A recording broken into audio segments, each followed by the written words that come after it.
ಕನ್ಯಾ ರಾಶಿಯ ವೀಕ್ಷಕರೆಲ್ಲರಿಗೂ ಸಹ ವಿಠಲ್ ಭಟ್ ಮಾಡುವಂತಹ ನಮಸ್ಕಾರ ಹಾಗೂ ಚಾನಲ್ಗೆ ಸ್ವಾಗತ. ವೀಕ್ಷಕರೇ, ಕನ್ಯಾ ರಾಶಿಯವರ ಆಗಸ್ಟ್ ತಿಂಗಳ ಶುಭ ವಿಚಾರಗಳ ವಿಡಿಯೋನ ಆಲ್ರೆಡಿ ಅಪ್ಲೋಡ್ ಮಾಡಿದ್ದೇನೆ, ಎಲ್ಲರೂ ಸಹ ನೋಡಿದ್ದಾರೆ.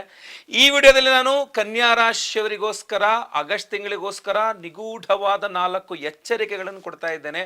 ಸೊ ದಯವಿಟ್ಟು ಪ್ರತಿಯೊಬ್ಬ ಕನ್ಯಾ ರಾಶಿಯವರಿಗೆ ಈ ವಿಡಿಯೋ ರೀಚ್ ಆಗಬೇಕಾದ್ರಿಂದ ದಯವಿಟ್ಟು ಶೇರ್ ಮಾಡಿ. ವಾಟ್ಸಪ್, ಫೇಸ್ಬುಕ್, ಮೆಸೆಂಜರ್ ಎಲ್ಲ ಕಡೆ ಶೇರ್ ಮಾಡಿ, ಟೆಲಿಗ್ರಾಮ್ ಎಲ್ಲ ಕಡೆ ಶೇರ್ ಮಾಡಿ. ಪ್ರತಿಯೊಬ್ಬ ಕನ್ಯಾ ರಾಶಿಯವರು ರೀಚ್ ಆಗಬೇಕು. ನೀವಿನ್ನು ಸಬ್ಸ್ಕ್ರೈಬ್ ಮಾಡ್ಕೊಳ್ಳಿ ಅಂದರೆ ದಯವಿಟ್ಟು ಸಬ್ಸ್ಕ್ರೈಬ್ ಮಾಡ್ಕೊಳ್ಳಿ. ಬೆಲ್ ಬಟನ್ ಬರುತ್ತೆ, ಬೆಲ್ ಬಟನ್ ಕ್ಲಿಕ್ ಮಾಡಿ ಆಲ್ ಅಂತ ಮಾಡ್ಲಿಕ್ಕೆ ದಯವಿಟ್ಟು ಮರಿಬೇಡಿ. ಫೇಸ್ಬುಕ್ಕಲ್ಲಿ ನೋಡ್ತಾ ಇದ್ದಾರೆ ವಿಡಿಯೋ ಅಂದರೆ ನಮ್ಮ ಪೇಜ್ನ ಫಾಲೋ ಮಾಡೋಕೆ ಮರಿಬೇಡಿ. ಗ್ರಹ ಸ್ಥಿತಿಗಳನ್ನೆಲ್ಲ ಸಹ ನಾನು ಶುಭ ವಿಚಾರಗಳ ವಿಡಿಯೋದಲ್ಲಿ ತಿಳಿಸಿದರೆ ಡೈರೆಕ್ಟಾಗಿ ನಾವು ಈಗ ವಿಚಾರಕ್ಕೆ ಬಂದ್ಬಿಡೋಣ. ಮೊದಲನೇ ಎಚ್ಚರಿಕೆ ಕನ್ಯಾ ರಾಶಿಯವರಿಗೆ ಈ ಒಂದು ಆಗಸ್ಟ್ ತಿಂಗಳಿಗೋಸ್ಕರ ಏನಪ್ಪಾ ಅಂತಂದರೆ, ರವಿಗ್ರಹ ನಿಮ್ಮ ವ್ಯಯಾಧಿಪತಿ. ಆಗಸ್ಟ್ 17ನೇ ತಾರೀಕಿನ ತನಕ ರವಿಗ್ರಹ ನಿಮಗೆ ಲಾಭಸ್ಥಾನದಲ್ಲಿ ಕುಳಿತುಕೊಂಡಿರ್ತಾನೆ. ಸೊ ವ್ಯಯಾಧಿಪತಿ ಲಾಭದಲ್ಲಿರ್ತಾನೆ. ನಂತರ 17ರ ನಂತರ ವ್ಯಯಾಧಿಪತಿಯಾಗಿ ವ್ಯಯಸ್ಥಾನಕ್ಕೆ ಬಂದ್ಬಿಡ್ತಾನೆ. ಈಗ 17ರ ತನಕನರೂ ನಾವು ಹೇಗಾದರೂ ಬಲವನ್ನು ನೋಡ್ಲಿಕ್ಕೆ ಹೋದರೂ ಸಹ 17ರ ನಂತರ ವ್ಯಯಾಧಿಪತಿಯಾಗಿ ವ್ಯಯದಲ್ಲಿ ರವಿ ಅಂತಂದಾಗ ಸ್ವಲ್ಪ ಸಮಸ್ಯೆಗಳು. ಯಾಕೆಂದರೆ ಕಳೆದುಕೊಳ್ಳುವ ಯೋಗ ಅಂತ ಕರಿಬೋದು ನಾವು ಅದನ್ನು. ವ್ಯಯಾಧಿಪತಿ ವ್ಯಯದಲ್ಲಿದ್ದಾನೆ ಅಂತಂದಾಗ ಆಗಸ್ಟ್ 17ನೇ ತಾರೀಕಿನ ನಂತರ ಕನ್ಯಾ ರಾಶಿಯವರಿಗೆ ಕಳೆದುಕೊಳ್ಳುವ ಯೋಗಗಳು ಪ್ರಾರಂಭವಾಗಿಬಿಡುತ್ತೆ. ಏನೇನು ಕಳ್ಕೊಳ್ತೀರ ನೀವು ಅಂದರೆ ಏನು ಬೇಕಾದ್ರೆ ಕಳ್ಕೊಬೋದು. ನಿಮ್ಮ ಉದ್ಯೋಗಕಾರಕನಾಗಿರ್ತಾನೆ ರವಿ, ಕೆಲಸದಲ್ಲಿ ಹಿನ್ನಡೆ ಆಗಿ ಕೆಲಸ ಕಳ್ಕೊಳ್ತಕ್ಕಂಥದ್ದು ಮಾಡುವ ಸಾಧ್ಯತೆ ಹಂಗಾಗ್ಬಿಡುತ್ತೆ ಅಂತ ನಾನು ಹೇಳ್ತಾ ಇಲ್ಲ. ಬುಧ ಚೆನ್ನಾಗಿದ್ರೆ ತೊಂದರೆ ಇಲ್ಲ ವೈಯಕ್ತಿಕ ಜಾತಕದಲ್ಲಿ. ಬಟ್ ರವಿ ಕಾರಕನಾದ್ರಿಂದ ತಂದೆಯವರೊಂದಿಗೆ ಮನಸ್ತಾಪ, ಪಿತ್ರಾರ್ಜಿತ ಆಸ್ತಿ ವಿಚಾರದಲ್ಲಿ ಹಿನ್ನಡೆ ಮಾಡಿದರೆ, ಏಕೆಂದರೆ ಬೇರೆ ಟೈಮಲ್ಲೆಲ್ಲ ಚೆನ್ನಾಗಿದೆ, ಈ ಕುಜ ಗುರುವಿಂದೆಲ್ಲ ಪಿತ್ರಾರ್ಜಿತ ತುಂಬ ಚೆನ್ನಾಗಿ ಬರೋಂಗಿದೆ.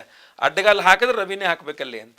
ಜೊತೆಗೆ ವ್ಯಯಾಧಿಪತಿಯಾಗಿ ವ್ಯಯದಲ್ಲಿ ಇದ್ರೂ ಕೂಡ ರವಿ ವ್ಯಯಕ್ಕೆ ಬಂದ ಅಂತಂದಾಗ ಏನಾಗುತ್ತೆ ಅಂತಂದರೆ ಪಿತ್ತ ವಿಕಾರ ಆಗುತ್ತೆ. ಅಂದರೆ ತಲೆನೋವು ತುಂಬ ಬರ್ತಕ್ಕಂಥದ್ದು, ವಾಮಿಟಿಂಗ್ ಸೆನ್ಸೇಷನ್ನು, ತಲೆನೋವು, ಕಣ್ಣು ನೋವು, ಇದೆಲ್ಲ ನೋವುಗಳು, ಮುಖ, ತಲೆ, ಕಣ್ಣು ಇದೆಲ್ಲ ನೋವು ಬರೋದು ತುಂಬ ಜಾಸ್ತಿ ಆಗಿಬಿಡುತ್ತೆ. ಪೇಯ್ನ್, ಅದು ಈ ಕನ್ನಡಕ ಹಾಕೊಳ್ಳೋರಿಗೆ ಇನ್ನೂ ಹಿಂಸೆ ಜಾಸ್ತಿ ಆಗಿಬಿಡುತ್ತೆ. ಸೊ ಅದರಿಂದ ಈ ರವಿಯಿಂದಾಗಿ ಇದಷ್ಟು ಸಮಸ್ಯೆಗಳು 17ನೇ ತಾರೀಕಿನ ನಂತರ ಆಗತಕ್ಕಂಥದ್ದು ಡೆವಲಪ್ಮೆಂಟ್ಸ್ ನಾನು ನಿಮಗೆ ಹೇಳ್ತಾ ಇರುವಂಥದ್ದು ಕೇವಲ ರವಿಯಿಂದ ಆಗುವಂಥ ಸಮಸ್ಯೆಗಳಿದು. ಆದ್ದರಿಂದ ಪ್ರತಿಯೊಂದನ್ನು ಹುಷಾರಾಗಿ ಇಟ್ಕೋಬೇಕು. ನಿಮ್ಮ ವಸ್ತುಗಳನ್ನೆಲ್ಲ ಹುಷಾರಾಗಿ ಇಟ್ಕೋಬೇಕು. ವ್ಯಯಾಧಿಪತಿಯಾಗಿ ವ್ಯಯದಲ್ಲಿ ರವಿ ಬಂದ್ಬಿಡ್ತಾನೆ ಅಂತಂದಾಗ ಏನಾಗುತ್ತೆ, ನಿಮ್ಮ ವಸ್ತುಗಳು, ಅದು ಮೊಬೈಲ್ ಇರಬಹುದು, ದುಡ್ಡು ಇರಬಹುದು, ಆಭರಣ ಇರಬಹುದು, ಏನು ಬೇಕಾದ್ರೂ ಇರಬಹುದು, ಹುಷಾರಾಗಿ ಇಟ್ಕೋಬೇಕು. ಕಳೆದುಕೊಳ್ಳುವ, ಯಾಕೆಂದರೆ ಕಳೆದುಕೊಳ್ಳೋದಲ್ವಾ. ಸೊ ಅದರಿಂದ ಒಳ್ಳೆ ಫ್ರೆಂಡ್ ಇದ್ದ ಸರ್, ಜಗಳ ಮಾಡ್ಕೊಂಡು ಬಿಟ್ಟು ಹೋಗ್ಬಿಟ್ಟ ನಮ್ಮನ್ನ ಹತ್ರ, ಆ ಥರ ಎಲ್ಲ ಸಮಸ್ಯೆಗಳಾಗುವ ಸಾಧ್ಯತೆ ಇರ್ತದೆ. ರವಿ ವ್ಯಯಾಧಿಪತಿಯಾಗಿ ವ್ಯಯದಲ್ಲಿ 17ನೇ ತಾರೀಕಿನ ನಂತರದ ಒಂದು ಸ್ವಲ್ಪ 1-2 ವಾರಗಳ ಸಮಸ್ಯೆ ಇದು. ಸೊ ಅದರಿಂದ ಬಹಳ ಕೇರ್ಫುಲ್ ಆಗಿರಿ ನೀವು ಕನ್ಯಾ ರಾಶಿಯವರು. ಒಳ್ಳೆಯದಾಗಲಿ. ಪರಿಹಾರಕ್ಕೆ ರವಿಯ ಆರಾಧನೆ ಜೊತೆಗೆ ಒಂದು ಪಂಚೋಪರತ್ನಗಳ ಬ್ರಾಸ್ಲೆಟ್ ಕೊಡುವಂಥ ಒಂದು ವಿಶೇಷ ಪೂಜೆ ನಾನು ಹಾಕೊಂಡಿರೋ ಈ ವಿಡಿಯೋ ಎಂಡ್ ತನಕ ನೋಡಿ, ನಿಮಗೆ ಗೊತ್ತಾಗುತ್ತೆ ಅದರ ಬಗ್ಗೆ ವಿಶೇಷ ಪರಿಹಾರವನ್ನು ಹೇಳಿದ್ದೇನೆ. ದಯವಿಟ್ಟು ವಿಶೇಷವಾಗಿ ಈ ವಿಡಿಯೋನ ಎಂಡ್ ತನಕ ನೋಡಿ, ನಿಮಗೆ ಗೊತ್ತಾಗುತ್ತೆ.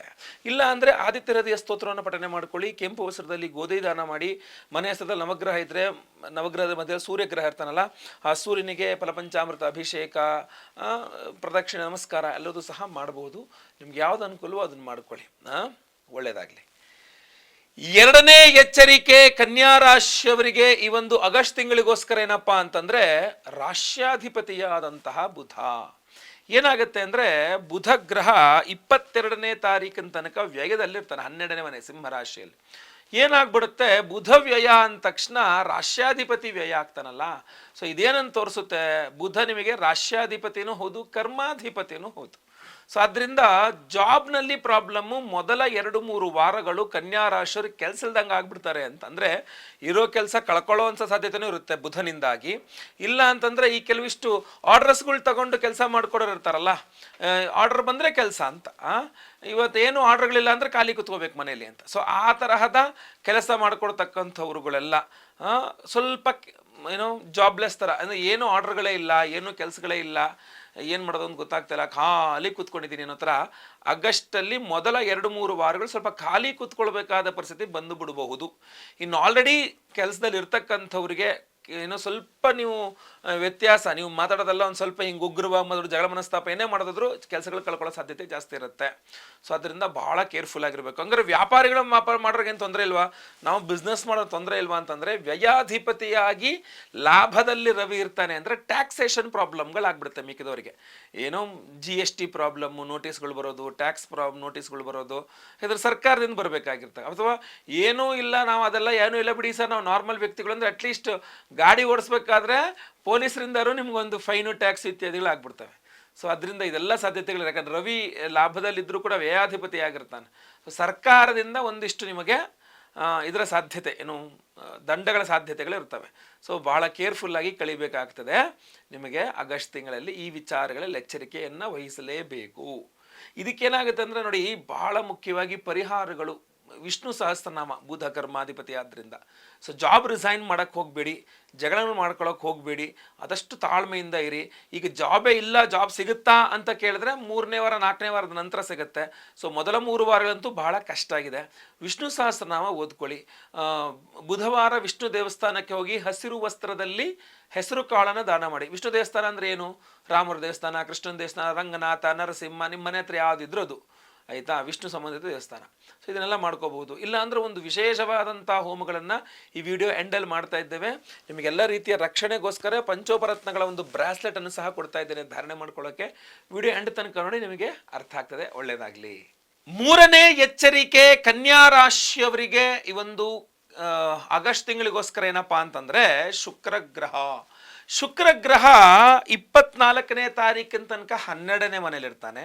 24ನೇ ತಾರೀಕಿನ ನಂತರ ನಿಮ್ಮ ರಾಶಿಗೆ ಪ್ರವೇಶ ಮಾಡ್ತಾನೆ. ಬಟ್ ನಿಮ್ಮ ರಾಶಿಯಲ್ಲಿ ಶುಕ್ರ ನೀಚ. ಸೊ ನೀಚ ಸ್ಥಿತಿಯಲ್ಲಿ ಶುಕ್ರ ಅಂದರೆ, ಶುಕ್ರ ನಿಮಗೆ ಭಾಗ್ಯಾಧಿಪತಿ, ಶುಕ್ರ ನಿಮಗೆ ಧನಾಧಿಪತಿ, ಶುಕ್ರ ನಿಮಗೆ ಕುಟುಂಬಾಧಿಪತಿ. ಸೊ ಅದರಿಂದ ಇಲ್ಲಿ ಏನಾಗ್ಬಿಡುತ್ತೆ ಅಂದರೆ, ತಂದೆಯವರಿಗೆ ಅನಾರೋಗ್ಯವಾಗ್ತಕ್ಕಂಥದ್ದು ಶುಕ್ರನಿಂದಲೇ ಆಗುವ ಸಾಧ್ಯತೆಗಳು. ಇಲ್ಲ ಅಂದರೆ ಪಿತ್ರಾರ್ಜಿತ ಆಸ್ತಿಗೆ ವಿಚಾರದಲ್ಲಿ ನೀವು ಅಂದ್ಕೊಂಡು ಲೆವೆಲಿಗೆ ದುಡ್ಡು ಬರಲಿಲ್ಲ, ಅಥವಾ ಲಾಸ್ ಆಯಿತು ನಿಮಗೆ ಅದು, ಅಥವಾ ದುಡ್ಡಿನ ಸಮಸ್ಯೆ, ದುಡ್ಡೇ ಇಲ್ದಂಗೆ ಆಗ್ಬಿಡುತ್ತೆ, ಕೈ ಒಂಥರ ಫುಲ್ ಕೈಯೇ ಖಾಲಿ ಆಗೋಯ್ತು ಅನ್ನೋ ಥರ. ಯಾಕೆಂದರೆ ಶುಕ್ರನಿ ಧನಾಧಿಪತಿ ನೀಚ ಸ್ಥಿತಿ ಇಲ್ಲ ನಿಮ್ಮ ರಾಶಿಯಲ್ಲೇ, ಅಥವಾ ದುಡ್ಡಿದೆ ಬಟ್ ಬಳಸ್ಕೊಳ್ಳೋಕೆ ಸಿಗ್ತಾ ಇಲ್ಲ, ಅಥವಾ ಇರೋ ದುಡ್ಡೆಲ್ಲ ಖಾಲಿ ಆಗೋಯ್ತು ಅಂತ.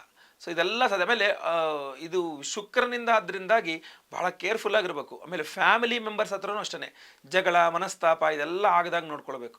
ಫ್ಯಾಮಿಲಿ ಜೊತೆ ಜಗಳ ಮಾಡ್ಕೊಂಡ್ರಿ, ಮನಸ್ತಾಪ ಮಾಡ್ಕೊಂಡ್ರಿ, ಏನೇ ಮಾಡ್ಕೊಂಡ್ರಿ ಅಂದ್ರೂ ಸಮಸ್ಯೆ ಆಗ್ಬಿಡುತ್ತೆ. ಸೊ ಅದರಿಂದ ಶುಕ್ರ ಅಂತಂದರೆ ನೀವು ದುರ್ಗಾಷ್ಟೋತ್ರ ಪಠನೆ ಮಾಡ್ಬೋದು. ಇಲ್ಲಾಂದರೆ ಮನೆ ಹತ್ರದಲ್ಲಿ ಅಮ್ಮನವ್ರ ದೇವಸ್ಥಾನ ಇದ್ದರೆ ಕುಂಕುಮಾರ್ಚನೆ ಮಾಡಿಸ್ಕೊಂಡು ಕಾಲು ನೋವು ತನಕ ಪ್ರದಕ್ಷಿಣ ನಮಸ್ಕಾರ ಮಾಡ್ಬೋದು. ಇಲ್ಲಾಂದ್ರೆ ನಾವು ಶುಕ್ರ ಶಾಂತಿ ಮಾಡ್ತಾ ಇದ್ದೇವೆ. ಬಹಳ ಮುಖ್ಯವಾಗಿ ತಾಪಸಮನ್ಯು ಹೋಮ ಅಂತ ಮಾಡ್ತಾ ಇದ್ದೇವೆ. ಫಸ್ಟ್ ಟೈಮ್ ತುಂಬ ಅನುಕೂಲ ಆಗುತ್ತೆ ನಿಮಗಾದ್ರೂ. ಸೊ ಆ ಒಂದು ವಿಶೇಷವಾದಂಥ ಹೋಮವನ್ನು ಅಲ್ಲಿ ಅಭಿವಂತನೆ ಆಗುತ್ತೆ. ಆಮೇಲೆ ಮಹಾಪ್ರತ್ಯಂಗಿರ ಹೋಮ ಮಾಡ್ತಾ ಇದ್ದೇವೆ. ಈ ಒಂದು ಪಂಚೋಪರತ್ನಗಳ ಒಂದು ಬ್ರಾಸ್ಲೆಟು ವಿಡಿಯೋ ಎಂಡ್ ತನಕ ನೋಡಿ, ನಿಮಗೆ ವಿಶೇಷ ಪರಿಹಾರ ಖಂಡಿತವಾಗಿ. 4ನೇ ಎಚ್ಚರಿಕೆ ಕನ್ಯಾ ರಾಶಿಯವರಿಗೆ ಈ ಒಂದು ಆಗಸ್ಟ್ ತಿಂಗಳಿಗೋಸ್ಕರ ಏನಪ್ಪಾ ಅಂತಂದ್ರೆ, ಕುಜಗ್ರಹ ಕೊನೆಯ ವಾರ ಅಂದರೆ 26ನೇ ತಾರೀಕಿಂದ ಮಿಥುನ ರಾಶಿಗೆ ಬಂದ್ಬಿಡ್ತಾನೆ. ಅಂದರೆ ಮಿಥುನ ರಾಶಿ ಕನ್ಯಾ ರಾಶಿಯವರಿಗೆ ಕರ್ಮಸ್ಥಾನ, 10ನೇ ಮನೆಗೆ ಕುಜ ಬಂದ ಅಂತ. ಆಮೇಲೆ ಶುಕ್ರ ಬೇರೆ ನೀಚ ಸ್ಥಿತಿಯಲ್ಲಿರ್ತಾನೆ. ಸೊ ಇದೇನನ್ನು ತೋರಿಸುತ್ತೆ ಅಂತಂದರೆ, ಕನ್ಯಾ ರಾಶಿಯವರು ಸ್ತ್ರೀಯರೊಟ್ಟಿಗೆ ಜಗಳ ಮಾಡ್ತೀರಾ, ಹೆಂಗಸರ ಜೊತೆ ಜಗಳ ಮಾಡ್ತೀರ ತುಂಬ, ಅಥವಾ ಹೆಂಗಸರಿನಿಂದಾಗಿ ತುಂಬ ನಷ್ಟ ಆಗ್ತದೆ ನಿಮಗೆ. ಸೊ ನೀವೆಲ್ಲಿ ಕೆಲಸ ಮಾಡ್ತಿದ್ರೋ ಅಲ್ಲಿ ಹೆಂಗಸರ ಹತ್ರ ಜಗಳ ಆಗುತ್ತೆ, ಅಥವಾ ಹೆಂಗಸರಿಂದ ಅವಮಾನಿತರಾಗ್ತೀರಾ, ಅಥವಾ ಅವರಿಂದಾಗಿ ನೀವು ದುಡ್ಡು ಕಳ್ಕೊಳ್ಬೇಕಾದ ಪರಿಸ್ಥಿತಿ ಬರ್ಬೋದು, ಮರ್ಯಾದೆ ಕಳ್ಕೊಳ್ಬೇಕಾದ ಪರಿಸ್ಥಿತಿ ಬರ್ಬೋದು. ಯಾಕೆಂದರೆ ಬುಧಾನೂ ಏನು ವ್ಯಯದಲ್ಲಿ ಆಮೇಲೆ ವಕ್ರೀನಾಗಿರ್ತಾನೆ. ಸೊ ಅದರಿಂದ ಮರ್ಯಾದೆನೂ ಹೋದ್ರೂ ಹೋಗ್ಬೋದು. ಆಮೇಲೆ ಕುಜ ಅಷ್ಟಮಾಧಿಪತಿ, ಆರೋಗ್ಯ ಸರಿ ಇಲ್ಲದೇ ಕರೆಕ್ಟಾಗಿ ಕೆಲಸಕ್ಕೆ ಹೋಗೋಕೆ ಆಗಲ್ಲ. ನೀವು ಹೇಳ್ದಂಗೆ ಅವೆಲ್ಲ ಏನೂ ಸಮಸ್ಯೆ ಇಲ್ಲ ಗುರುಗಳೇ, ಯಾವ ಹೆಂಗಸತ್ರ ಗಲಾಟೆ ಆಗಿಲ್ಲ, ಏನಾಗ ನನಗೇ ಹುಷಾರಿಲ್ಲ, ನಂಗೆ ಕೆಲಸಕ್ಕೆ ಹೋಗೋಕ್ಕಾಗ್ತಾ ಇಲ್ಲ ಅಂತ ಹಿಂಗೂ ಆಗ್ಬಿಡುತ್ತೆ. ಹುಷಾರಿಲ್ದಂಗೆ ಆದರೆ ಸರಿಯಾಗಿ ಕೆಲಸಗಳಿಗೆ ಹೋಗೋಕ್ಕಲ್ಲ, ಆಫೀಸಿಗೆ ಹೋಗೋಕ್ಕಲ್ಲ, ಅಥವಾ ಬಿಸ್ನೆಸ್ ಅಂಗಡಿ ಏನು ಹೋಗೋಕ್ಕಾಗಲ್ಲ, ಅಷ್ಟಮಾಧಿಪತಿ. ಸೊ ಅದರಿಂದ ನೀವು ಅಂದರೆ ಆರೋಗ್ಯದಿಂದಾಗಿ ಉದ್ಯೋಗವನ್ನು ಸರಿಯಾಗಿ ನಿಭಾಯಿಸ್ಲಿಕ್ಕಾಗೋದಿಲ್ಲ. ಜೊತೆಗೆ ಶುಕ್ರನು ಅಲ್ಲೇ ಇರೋದ್ರಿಂದಾಗಿ, ನೀಚ ಸ್ಥಿತಿಯಲ್ಲಿರೋದ್ರಿಂದಾಗಿ ಸ್ವಲ್ಪ ದುಡ್ಡಿನ ವಿಚಾರದಲ್ಲಿ, ಹೆಂಗಸರ ವಿಚಾರದಲ್ಲಿ ಸ್ವಲ್ಪ ಕೇರ್ಫುಲ್ಲಾಗಿರಬೇಕು. ಇನ್ನೂ ಒಂದು ವಿಶೇಷ ಅಂದರೆ, ಶುಕ್ರ ಸುಖ ದಾಂಪತ್ಯ ಜೀವನಕಾರಕವಾದ್ದರಿಂದ ಸ್ವಲ್ಪ ದಾಂಪತ್ಯ ಸುಖ ಕಡಿಮೆ ಮಾಡಿಬಿಡ್ತಾನೆ. ಅದು ರಾಶಿಯಲ್ಲಿ ಸಪ್ತಮದಲ್ಲಿ ನೋಡ್ತಾನೆ ಅಂದಾಗ ದಾಂಪತ್ಯ ಸುಖ ಹೊರಟೋಗ್ಬಿಡುತ್ತೆ. ಎಂತ ಹೇಳ್ಬೋದು ನಿಮಗೆ, ಲೈಂಗಿಕ ಸಮಸ್ಯೆಗಳು ಅಂತ ಹೇಳ್ತಾರಲ್ಲ, ಸೊ ನಿಷ್ಕ್ರಿಯತೆ ಅದೆಲ್ಲ. ಆಮೇಲೆ ಈ ಇಂಗ್ಲೀಷ್ನಲ್ಲಿ ಹೇಳ್ಬೇಕು, ಈ ಸಂತಾನಕ್ಕೆ ಪ್ರಯತ್ನ ಮಾಡೋರಿಗೆ ಸ್ಪರ್ಮ್ ಕೌಂಟ್ಸ್ ಕಡಿಮೆ ಆಗಿದೆ, ಅಂತ ಹೇಳ್ತಾರೆ. ಗಂಡಸರಿಗೆ, ಹೆಂಗಸರಿಗೆ ಎಗ್ ಇತ್ಯಾದಿ ಪ್ರಾಬ್ಲಮ್ ಆಗಿದೆ ಅಂತ ಹೇಳ್ತಾರೆ. ಸೊ ಆ ಥರದ್ದೆಲ್ಲ ಸಮಸ್ಯೆಗಳು ಇದು ಯಾಕಂದರೆ ಶುಕ್ರ ನೀಚನಿಗೆ ಶುಕ್ರ ರಿಲೇಟೆಡ್ ಅವರೆಲ್ಲವೂ ಸಹ. ಅದರಿಂದ ಆಮೇಲೆ ಶೇರ್ ಮಾರ್ಕೆಟ್ ಕಡೆ ಎಲ್ಲ ತಲೆ ಹಾಕಕ್ಕೆ ಹೋಗ್ಬಿಡಿ. ಮಾಸಾಂತ್ಯದಲ್ಲಿ 26ನೇ ತಾರೀಕು ಅರ್ಧ ದಾಟುಬಿಡ್ತು ಅಂದ್ರೆ ಬೇಡ, 17ನೇ ತಾರೀಕು ದಾಟುಬಿಡ್ತು ಅಂದ್ರೆ ಶೇರ್ ಮಾರ್ಕೆಟು ಇವೆಲ್ಲ ಏನೂ ಬೇಡ. ಬಿಸ್ನೆಸ್ನವರೆಲ್ಲ ಭಾಳ ಹುಷಾರಾಗಿರಿ. ನನ್ನ ಪ್ರಕಾರ ಬಿಸ್ನೆಸ್ನವರು ಈ ಆಗಸ್ಟ್ ತಿಂಗಳ ಎಂಡಿಂದ ಸೆಪ್ಟೆಂಬರ್ ಕೂಡ ಅಷ್ಟೇ ಸ್ವಲ್ಪ ಭಾಳ ಎಚ್ಚರಿಕೆಯಿಂದ ಇರಬೇಕು. ಆಗಸ್ಟ್ ಸೆಪ್ಟೆಂಬರ್ ಅದ್ರ ಬಗ್ಗೆ ಸೆಪ್ಟೆಂಬರ್ ಮಾಸ ಭವಿಷ್ಯದಲ್ಲಿ ತಿಳಿಸ್ತೇನೆ. ಬಟ್ ಆಗಸ್ಟ್ನಲ್ಲೇ 17ನೇ ತಾರೀಕು ನಂತರ ಭಾಳ ಕೇರ್ಫುಲ್ ಆಗಿಬಿಡಿ. ಅಂದರೆ ಎಷ್ಟು ಬೇಕು ಅಂದರೆ ನೋಡ್ಕೊಂಡು ಇನ್ವೆಸ್ಟ್ ಮಾಡುವಂಥದ್ದು. ಬಿಸ್ನೆಸ್ ಮಾಡಬೇಕಾದ್ರೆ ಒಂಥರ ತುಂಬ ತುಂಬ ಲಾಭ ಬರುತ್ತೆ ಅಂತ ಅನಿಸುತ್ತೆ, ಬಟ್ ಬರಲ್ಲ, ಲಾಸೇ. ಶುಕ್ರ ನೀಚ, ವ್ಯಯಾಧಿಪತಿ ವ್ಯಯದಲ್ಲಿ, ಅಲ್ಲಿ ತನಕ ರಾಷ್ಟ್ರಾಧಿಪತಿ ವ್ಯಯದಲ್ಲಿ. ಸೊ ಎಲ್ಲಿ ಕೆಲಸ ಮಾಡ್ತಿದ್ರು ಅಲ್ಲಿ ಕೂಡ ಸ್ವಲ್ಪ ಸೈಲೆಂಟಾಗಿ ಎಲೆಮರೆ ಕಾಯ್ತಲೇ ಇರಲಿಕ್ಕೆ ಪ್ರಯತ್ನ ಮಾಡಿ. ದೇವರು ತಾನಾಗೇ ನಿಮ್ಗೆ ಒಳ್ಳೇದು ಮಾಡಿದ್ರೆ ತುಂಬ ಅನುಕೂಲ. ಏನೋ ನಿಮ್ಮ ತಂದೆ ತಾಯಿಯಿಂದ ಆಶೀರ್ವಾದ, ತಂದೆ ತಾಯಿನ ಚೆನ್ನಾಗಿ ನೋಡ್ಕೊಳ್ಳಿ. ನಾನು ಹೇಳಿ ಚಿಕ್ಕ ಪುಟ್ಟ ಪರಿಹಾರ ಮಾಡಿ. ವಿಶೇಷ ಪರಿಹಾರ ಇದೆ. ವಿಶೇಷ ಪರಿಹಾರ ಬಹಳ ಮುಖ್ಯ ನಿಮಗೆ. ಆ ವಿಶೇಷ ಪರಿಹಾರ ಏನಪ್ಪ ಅಂದರೆ ಆಗಸ್ಟ್ 4ನೇ ತಾರೀಕು ಭೀಮನ ಅಮಾವಾಸ್ಯೆ, ವರ್ಷಕ್ಕೊಂದೇ ಸಲ ಬರ್ತಕ್ಕಂಥದ್ದು, ಅತ್ಯಂತ ಪವರ್ಫುಲ್ ಆಗಿರತಕ್ಕಂಥ ಅಮಾವಾಸ್ಯೆ. ಸೊ ಅವತ್ತಿನ ದಿವಸ ನಿಮಗೋಸ್ಕರ ಒಂದು ವಿಶೇಷ ಪರಿಹಾರವನ್ನು ಮಾಡ್ತಾ ಇದ್ದೇವೆ.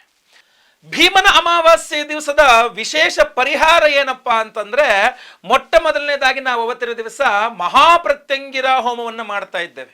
ಬಹಳ ಕಾಲದ ನಂತರ ನಮ್ಮ ಯಾಗಶಾಲೆ ವಿಶೇಷವಾಗಿ ಮಹಾಪ್ರತ್ಯಂಗಿರ ಹೋಮ ಭೀಮನ ಅಮಾವಾಸ್ಯೆಯ ಪ್ರಯುಕ್ತ. ನಿಮ್ಮ ಎಲ್ಲ ದೃಷ್ಟಿದೋಷ, ಮಾಟಮಂತ್ರ, ಶತ್ರುಬಾಧೆ ಎಲ್ಲ ಪರಿಹಾರವಾಗಬೇಕು ಅನ್ನುವಂತಹ ಒಂದು ಉದ್ದೇಶ ಅದರಲ್ಲಿದೆ, ಆಯ್ತಲ್ವಾ? ಸೊ ಅದರಿಂದ ಅದಕ್ಕೆ ಪೂರಕವಾದಂತಹ ಒಂದು ಪಂಚೋಪರತ್ನಗಳ ಒಂದು ಬ್ರಾಸ್ಲೆಟ್ ಅನ್ನು ಸಹ ಕೊಡ್ತಾ ಇದೆ. ಇದರಲ್ಲಿ 5 ವಿಧದ ವಿಶೇಷವಾದ ರತ್ನಗಳಿದ್ದಾವೆ, ಉಪರತ್ನಗಳು. ಅದನ್ನು ಎನರ್ಜೈಸ್ ಮಾಡಿ ನಿಮಗೆ ಕೊಡ್ತಕ್ಕಂಥದ್ದು ಆ ಹೋಮಗಳಲ್ಲಿ. ಈ ರತ್ನಗಳೇನು, ಹೋಮಗಳು ಯಾವುದು, ಇದನ್ನು ನಿಮಗೆ ಹೇಳ್ತಾ ಇದ್ದೇನೆ ಈಗ. ಬಹಳ ಮುಖ್ಯವಾಗಿ ಮಹಾಪ್ರತ್ಯಂಗಿರ ಹೋಮ ಮೊದಲನೇದಾಗಿ ಮಾಡ್ತಾ ಇದ್ದೇವೆ. ಎರಡನೇದಾಗಿ ಅದ್ರಲ್ಲಿ ಮಾಡ್ತಾ ಇರ್ತಕ್ಕಂಥ ನಾವು ಅಘೋರಾಸ್ತ್ರ ಹೋಮ. ಅಘೋರಾಗೆ ನಮಸ್ತುಭ್ಯಂ ಘೋರಾಘೋರಧರಾಗೆ ಚ ಘೋರ ಮೃತ್ಯು ವಿನಾಶಾಯ ಅಘೋರಾಗೆ ನಮೋ ನಮಃ. ಎಲ್ಲ ರೀತಿಯಾದಂತಹ ದುಷ್ಟಶಕ್ತಿಗಳ ಸಂಹಾರ. ಅದರಲ್ಲೂ ವಿಶೇಷವಾಗಿ ಈ ಮಾಟಮಂತ್ರಾದಿಗಳು ಮಾಡಿಬಿಟ್ಟಿದ್ದಾರೆ ಅಂತಲೋ, ಅಥವಾ ತೀರಾ ಆರೋಗ್ಯ ಬಾಧೆಗಳು ಬಂದ್ಬಿಟ್ಟಿದೆ, ತುಂಬ ಹುಷಾರಿಲ್ಲ, ಏನು ಔಷಧಿ ಮಾಡಿದ್ರು ಕೆಲಸ ಮಾಡ್ತಾ ಇಲ್ಲ ಅಂದಾಗೆಲ್ಲ ನಿಮ್ಮ ಕೈ ಹಿಡಿತಕ್ಕಂಥದ್ದು ಅಘೋರಾಸ್ತ್ರ. ಸೊ ಅದರಿಂದ ಆ ಅಸ್ತ್ರ ಮಂತ್ರದಿಂದಲೂ ಸಹ ಈ ಪಂಚೋಪರತ್ನಗಳ ಒಂದು ಬ್ರಾಸ್ಲೆಟ್ ಅನ್ನು ನಿಮಗೆ ಅಭಿಮಂತ್ರಣೆ ಮಾಡ್ತಾ ಇದೆ. ಇದರಲ್ಲಿ 5 ವಿಧದ ವಿಶೇಷವಾದಂತಹ ರತ್ನಗಳಿರುತ್ತೆ, ನೆನಪಿಟ್ಕೊಳ್ಳಿ. ನಿಮ್ಮ ಧಾರಣೆ ಮಾಡ್ಕೊಳ್ಳೋಕೆ ನೀವು ಎಡಗೈನಲ್ಲಿ ಧಾರಣೆ ಮಾಡ್ಕೊಳ್ಬಹುದು, ಅಥವಾ ನೀವು ಬಲಗೈಯಲ್ಲಿ ಬೇಕಾದ್ರೂ ಧಾರಣೆ ಮಾಡ್ಕೊಳ್ಬಹುದು. ಏನು ತೊಂದರೆ. ನಿಮ್ಮ ಆಹಾರ ಪದ್ಧತಿಗಳು, ನಾನು ನಾನ್ ವೆಜ್ ತಿಂದ್ಬಿಡ್ತೀನಿ ಗುರುಗಳೇ, ಅವೆಲ್ಲ ಏನೂ ತೊಂದರೆ ಇಲ್ಲ. ನಿಮ್ಮ ಆಹಾರ ಪದ್ಧತಿಗಳಿಗೆ ಇದಕ್ಕೆ ಸಂಬಂಧ ಇಲ್ಲ, ಅಥವಾ ಹೆಂಗಸರ ಒಂದು ಏನು ಮಾಸಿಕ ಋತುಚಕ್ರಕ್ಕೆ ಇದಕ್ಕೂ ಸಂಬಂಧ ಇಲ್ಲ. ನಾವು ಇದನ್ನ ವಿಶೇಷವಾಗಿ ಎನರ್ಜೈಸ್ ಮಾಡಿ ಕೊಡ್ತೇವೆ. ಧಾರಣೆ ಮಾಡಿಕೊಂಡ್ರೆ ಸಾಕು, ತುಂಬ ಪವರ್ಫುಲ್ ಆಗಿರ್ತದೆ. ಇದು 2ನೇ ಹೋಮ ಆಯಿತು. ಇನ್ನು 3ನೇ ಹೋಮ ನಾವು ಮಾಡ್ತಾ ಇರ್ತಕ್ಕಂಥದ್ದು ತಾಪಸಮನ್ಯು ಹೋಮ ಅಂತ. ಎಲ್ಲ ರೀತಿಯ ಒಂದು ಸಮಸ್ಯೆಗಳನ್ನು ನಿಮ್ಮನ್ನು ಹೊರಗೆ ತರಲಿಕ್ಕೆ ತಾಪಸಮನ್ಯು ಹೋಮ ಬಹಳ ವಿಶೇಷ. ಕೋರ್ಟು ಕಚೇರಿ ಸಮಸ್ಯೆ ಇರಬಹುದು, ತುಂಬ ಸಾಲದ ಸಮಸ್ಯೆ ಇರಬಹುದು, ಅಥವಾ ಆರೋಗ್ಯ ಬಾಧೆ ಇರಬಹುದು, ಅಥವಾ ವ್ಯಾಪಾರ ನಷ್ಟಗಳಿರಬಹುದು, ತುಂಬ ಸಮಸ್ಯೆಯಲ್ಲಿ ಸಿಕ್ಕೊಂಡ್ಬಿಟ್ಟಿದ್ದೀವಿ, ಇದರಿಂದ ಹೊರಬರಕ್ಕಾಗ್ತಾ ಇಲ್ಲ ಅಂತಾಗ ತಾಪಸಮನ್ಯು ಮಂತ್ರ. ಈ ತಾಪಸಮನ್ಯು ಮಂತ್ರದಿಂದ ನೀವು ಜಪತರ್ಪಣಾದಿ ಹೋಮಗಳನ್ನು ಮಾಡ್ತಕ್ಕಂಥದ್ದು ಸಾಮಾನ್ಯವಾಗಿ ಕಾಣ್ತೇವೆ ಹೊರಗಡೆ. ಅದೇ ವಿಶೇಷವಾದ ತಾಪಸಮನ್ಯು ಮಂತ್ರ ಹೋಮವನ್ನು ನಾವು ನಮ್ಮ ಯಾಗಶಾಲೆಯಲ್ಲಿ ಭೀಮನ ಅಮಾವಾಸ್ಯೆಯ ದಿವಸ ಮಾಡಿ ಈ ವಿಶೇಷವಾದಂತಹ ಪಂಚೋಪರತ್ನಗಳ ಒಂದು ಅಭಿಮಂತ್ರಣೆಯನ್ನು ಮಾಡ್ತಾ ಇದ್ದೇವೆ. ಅಷ್ಟೇ ಅಲ್ಲದೇ ಸ್ವಯಂವರ, ಪಾರ್ವತಿ ಹೋಮ, ಗುರುಶಾಂತಿ, ಶನಿಶಾಂತಿ ಸಹಿತ ಮಹಾ ನವಗ್ರಹ ಶಾಂತಿ ಹೋಮಗಳನ್ನು ಸಹ ಮಾಡ್ತಾ ಇದ್ದೇವೆ. ಯಾವುದು ಈ ಪಂಚೋಪರತ್ನಗಳು ಅನ್ನುವಂಥದ್ದನ್ನು ನೀವು ತಿಳ್ಕೊಳ್ಬೇಕು. ಆ ಪಂಚೋಪರತ್ನಗಳನ್ನು ಹೇಳ್ತೇನೆ ನಿಮಗೆ. ಮೊದಲನೆಯದಾಗಿ ವ್ಯಾಘ್ರನೇತ್ರ ರತ್ನ, ಒಂದೇ ಒಂದು ವ್ಯಾಘ್ರನೇತ್ರ ರತ್ನವನ್ನು ಇದರಲ್ಲಿ ನೀವು ಕಾಣಬಹುದು. ಇದರ ನಂತರ ನಾವು ಜ್ವಾಲಾಮುಖಿ ರತ್ನಗಳನ್ನು ಸೇರಿಸಿದ್ದೇವೆ. ಈ ಭೂಮಿ ಒಳಗಡೆಯಿಂದ ಏನು ಜ್ವಾಲಾಮುಖಿ ಸ್ಫೋಟ ಆಗುತ್ತಲ್ಲ, ಆ ಹೊರಗೆ ಬಂದಂತಹ ಜ್ವಾಲಾಮುಖಿ ಕಲ್ಲಾಗಿ ರತ್ನವಾಗಿ ಮಾರ್ಪಾಡಾಗತ್ತೆ. ಸೊ ಆ ಒಂದು ರತ್ನಗಳನ್ನು ನಾವು ಜ್ವಾಲಾಮುಖಿ ರತ್ನಗಳು ಅಂತ ಕರಿತೀವಿ. ಈ ವ್ಯಾಘ್ರನೇತ್ರ ರತ್ನ ಎಲ್ಲ ದೃಷ್ಟಿ ದೋಷಗಳನ್ನು ಪರಿಹಾರ ಮಾಡಿದ್ರೆ, ಜ್ವಾಲಾಮುಖಿ ರತ್ನ ಎಂಥ ಪವರ್ಫುಲ್ ಮಾಟಮಂತ್ರ ಇದ್ರೂ ಆ ಸಮಸ್ಯೆಯನ್ನು ಅಲ್ಲೇ ಪರಿಹಾರ ಮಾಡಿ ಹಾಕ್ಬಿಡುತ್ತೆ. ಸೊ ಅದರಿಂದ ಮಹಾಪ್ರತ್ಯಂಗಿರ ಹೋಮದಲ್ಲಿ ಜ್ವಾಲಾಮುಖಿ ರತ್ನಗಳ ಅಭಿಮಂತ್ರಣೆ ಅಂತಂದ್ರೆ ಅದರ ಪವರ್ ಡಿಫ್ರೆಂಟ್, ಅದು ಬಹಳ ವಿಶೇಷವಾದ ಶಕ್ತಿ. ಅದ್ರ ಜೊತೆಗೆ ನಾವು ಮುಂದೆ ಬರ್ತಕ್ಕಂಥದ್ದು ಚೈತನ್ಯ ರತ್ನಗಳು ಅಂತ. ಈ ನೀಲಿ ಬಣ್ಣದಲ್ಲಿ ಕಾಣ್ತಾ ಇರತಕ್ಕಂಥದ್ದು ಚೈತನ್ಯ ರತ್ನಗಳು ಅಂತ ಕರಿತೀವಿ. ಒಂದು ಅದ್ಭುತವಾದಂತಹ ಒಂದು ಜ್ಞಾನವನ್ನು ನಿಮಗೆ ಕೊಡುತ್ತೆ. ನಾವು ಎಲ್ಲಿ ತಪ್ಪು ಮಾಡ್ತಾ ಇದ್ದೀನಿ, ಎಲ್ಲಿ ತಪ್ಪು ಮಾಡ್ತಾ ಇಲ್ಲ, ಅಥವಾ ನಾನು ತಗೊಳ್ಳೋ ನಿರ್ಧಾರ ಸರಿನಾ, ಬಹಳಷ್ಟು ಒಂದು ಅವೇರ್ನೆಸ್ ಇಲ್ಲದೇ ನೀವು ಬಹಳ ಸಮಸ್ಯೆಗಳನ್ನ ಎದುರಿಸ್ತಾ ಇರ್ತಾರೆ. ನಿಮ್ಮ ಶಕ್ತಿಯೇ ನಿಮಗೆ ಗೊತ್ತಿರೋದಿಲ್ಲ. ಹನುಮಂತ ದೇವರಿಗೂ ಅದೇ ಆಗಿತ್ತಂತ, ಅವರ ಶಕ್ತಿ ಅವ್ರಿಗೆ ಗೊತ್ತಿರಲಿಲ್ಲವಂತೆ. ಸೊ ಹಾಗೆ ಈ ಒಂದು ನಿಮ್ಮಲ್ಲಿ ಒಂದು ಅವೇರ್ನೆಸ್ ಕ್ರಿಯೇಟ್ ಮಾಡಬೇಕು, ಒಂದು ಜ್ಞಾನವನ್ನು ಕೊಡಬೇಕು ಅಂತಂದಾಗ ಈ ವಿಶೇಷವಾದಂತಹ ಚೈತನ್ಯ ರತ್ನಗಳೇನಿದೆ ಇದು ನಿಮಗೆ ತುಂಬ ಹೆಲ್ಪ್ ಮಾಡುತ್ತೆ. ಸೊ ಅದು ಮೂರನೆಯ ಪ್ರಧಾನವಾದ ಉಪರತ್ನ, ಪಂಚವರತ್ನಗಳಲ್ಲಿ ಮೂರನೇ ಪ್ರಧಾನವಾದ ಉಪರತ್ನ. ಇನ್ನು ನಾಲ್ಕನೆಯ ಪ್ರಧಾನವಾದಂತಹ ಉಪರತ್ನ ಯಾವುದಪ್ಪ ಅಂದರೆ, ನಾಲ್ಕನೆಯ ಪ್ರಧಾನವಾದಂಥ ರತ್ನ ವಿರೋಪ್ಯ ರತ್ನ ಅಂತ. ಇದೊಂಥರ ನಿಮಗೆ ಆಂಗ್ಲ ಭಾಷೆ ಹೇಳ್ಬೇಕಾದ್ರೆ ಹೀಲಿಂಗ್ ಪ್ರಾಸೆಸ್. ಅಂದರೆ ಈ ವ್ಯಾಘ್ರನೇತ ರತ್ನ ಇರಬಹುದು, ಜ್ವಾಲಾಮುಖಿ ರತ್ನ ಇರಬಹುದು, ನೆಗೆಟಿವ್ ಎನರ್ಜೀಸ್ ತೆಗೆದ್ರೂ ಸಹ ಸ್ವಲ್ಪ ಹೀಲ್ ಆಗಬೇಕಾಗತ್ತೆ ಬಾಡಿ, ಅಂದರೆ ಗುಣಮುಖರಾಗಬೇಕಾಗತ್ತೆ. ನೀವು ಮತ್ತೆ ಪುನಃ ಶಕ್ತಿ ಸಾಯುವಂತ ತುಂಬಿಕೊಂಡು ನೀವು ಗುಣಮುಖ ಹೀಲಿಂಗ್ ಆಗಬೇಕು ನಿಮಗೆ.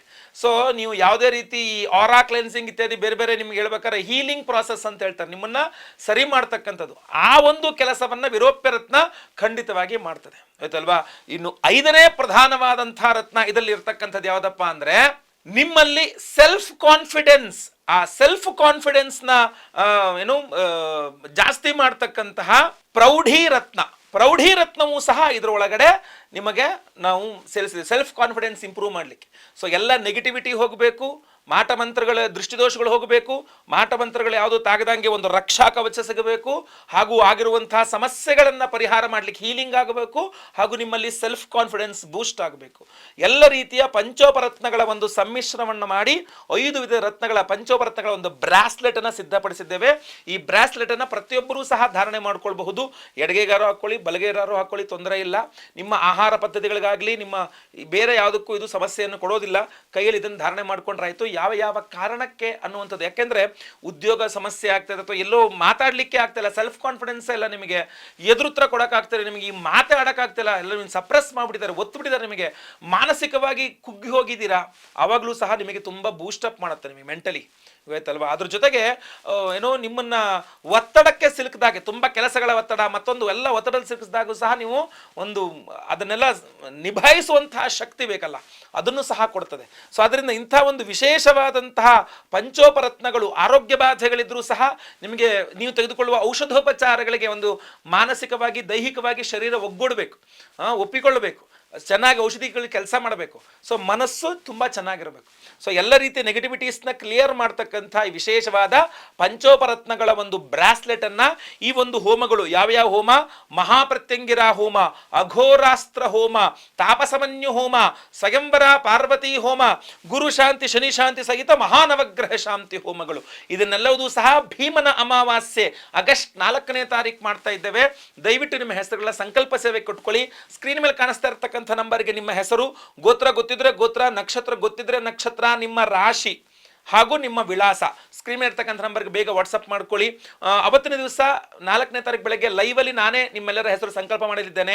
ಎಲ್ಲರ ಹೆಸರು ಲೈವಲ್ಲಿ ಸಂಕಲ್ಪ ಆಗುತ್ತೆ. ಎಲ್ಲ ಹೋಮಗಳನ್ನು ಸಹ ಬುಡದಿಂತುವರೆಗೆ ಎಲ್ಲ ಹೋಮಗಳನ್ನು ಲೈವಲ್ಲಿ ನೀವು ಹೋಮಗಳನ್ನು ನೋಡ್ತೀರಾ.